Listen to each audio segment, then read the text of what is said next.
समारंभाचे प्रमुख माननीय पवार साहेब आणि मित्र, मी फक्त 2-3 मिनिटच बोलणार आहे। मी मुद्दाम या कार्यक्रमाला आमंत्रण नसताना आलेलो आहे। जयंत पाटील, आमंत्रण नसताना मी आलेलो आहे। आपण पवार साहेबांना फोन केला की मी येतो आहे, त्यांच्याच गाडीमध्ये मी आलो। 99 साली जेव्हा राष्ट्रवादी स्थापन झाली ती शिवाजी पार्कवर झाली असली तरी ती बाल गंधर्व मध्ये पहिली घोषणा पवार साहेबांनी केली। आणि त्यावेळेला दिल्लीहून आले त्यावेळेला आम्ही सर्व डाव्या पक्षाचे लोक त्यांचं स्वागत आणि आम्ही तुमच्या बरोबर हे सांगण्यासाठी आलो होतो।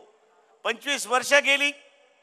25 वर्षामध्ये अनेक पवार साहेबांनी लोक घडवले, अनेक सोडून गेले, पुन्हा त्यांना आणले, नवीन लोकांना तयार केले। पण या महाराष्ट्रामध्ये एकच मेव टायगर आहे, तो म्हणजे पवार साहेबच आहेत। आणि म्हणून मी या ठिकाणी निश्चितपणे शेतकरी कामगार पक्षाच्या वतीनं राष्ट्रवादीला च्या वर्धापन दिनानिमित्त मनापासून शुभेच्छा देतो आहे। दोनच गोष्टी आहेत ज्या संविधानाबद्दल आता बीजेपी वाले बोलतात। मला वाटलं याच्यामध्ये आव्हाड साहेब बोलतील, पण याच्यामध्ये संविधान केव्हा निघालं? बँगलोरहून हेगडे जे खासदार आहेत त्यांनी सांगितलं आपल्याला संविधान बदलायचं आहे म्हणून 400 पार आपल्याला जायला पाहिजे आहे। तुम्ही लगेच विसरता।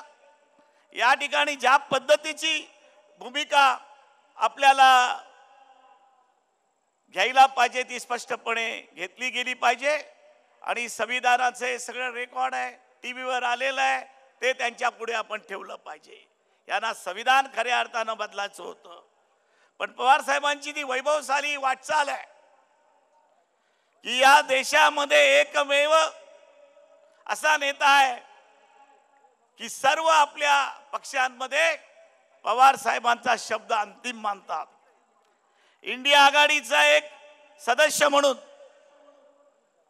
जेव्हा बैठका अटेंड झाल्या त्यावेळेला पवार साहेबांनी सांगितलं आणि अंतिम वाद झाला तर पवार साहेबांकडे बोट दाखवायचा। हा महाराष्ट्राला मोठा आपल्याला अभिमान वाटवावा असा हा नेता आहे। आणि त्या नेत्याचे तुम्ही खरे सैनिक आणि तुम्ही कार्यकर्ते आहात।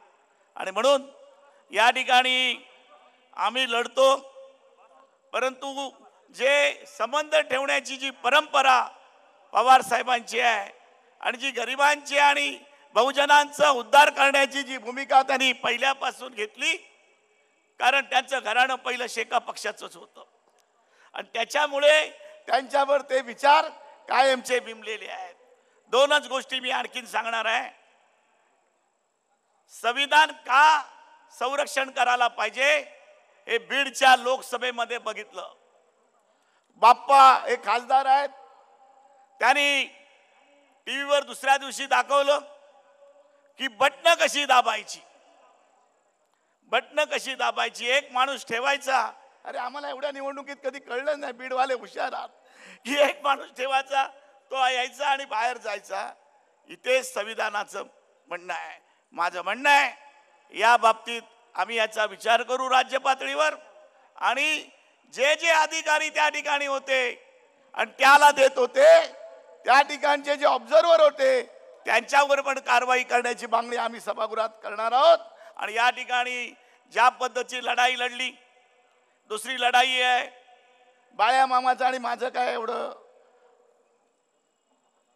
ते मला ओळखतात काय, मी त्यांना ओळखत नव्हतो, परंतु बाळ्या मामा हा माझ्या आगरी समाजातला आहे आणि बाळ्या मामाने खरी आमची आगरी जात दाखवली आणि एका मंत्र्याला पाडण्याचा विक्रम केला। एकमेव खरा हिरो आहे, बाकी ज्याला गेला तरी। आणि म्हणून तिसरी गोष्ट, या अधिवेशनामध्ये मी पवार साहेबांना जाहीररित्या सांगतो, अजित पवार सांगतात तुम्ही बटन फक्त दाबा घड्याळावर, मी तुम्हाला तरतूद करतो।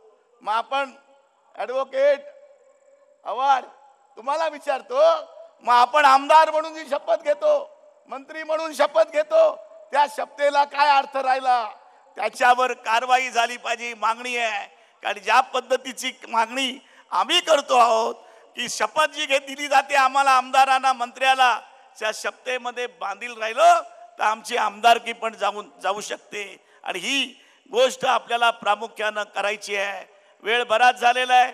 4-5 गोष्टी मला आणखीन सांगायच्या होत्या परंतु या ठिकाणी पवार साहेबांचे विचार आपल्याला ऐकायचे आहेत. मी मनपूर्वक शेतकरी कामगार पक्ष आणि महाराष्ट्रातल्या प्रागतिक आघाडीच्या वतीनं राष्ट्रवादीला शुभेच्छा देऊ. तुमचा आकडा रोहित पवार गेले का मला माहिती नाही. अरे 85 आकडा काय ठेवता, जास्त वाढू नका, आम्हाला थोडेसे ठेवा काहीतरी. आणि म्हणून मी एकच या ठिकाणी सांगतो, एकच मुद्दा राहिला माझा आणखी.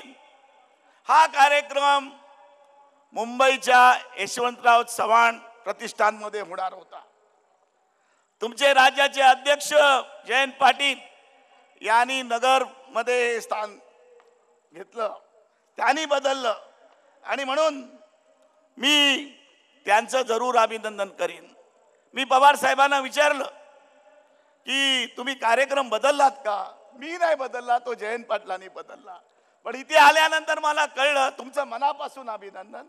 एक निलेश लंकेश सारख्या सामान्य कुटुंबातल्या कार्यकर्त्याला या ठिकाणी खासदार केलं, त्या जनतेला सलाम करण्यासाठी आम्ही इथे आलो.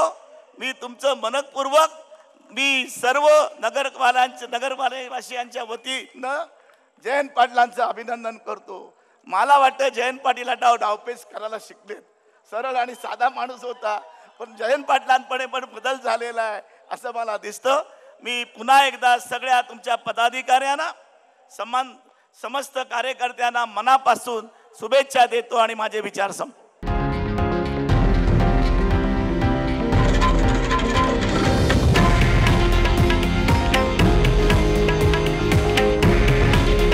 हे आहे देशातील नंबर 1 न्यूज नेटवर्क आणि आपण पाहत आहात TV9 मराठी.